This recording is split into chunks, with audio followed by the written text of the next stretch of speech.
باید تو دنیا المپیک اول بشید، زیرا ما تا کنون تو دنیا اول نشدیم. گفتم قربان اگر اعزامم بکنن 100% اول. گفت چرا اعزام نمیکنن؟ گفتم برای که مازندرانی هم. مگه مازندرانی بودن جرمه؟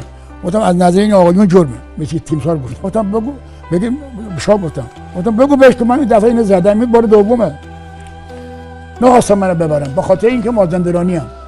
کجای مازندران؟ گفت 3-4 فصل با آلاش فاصله داریم.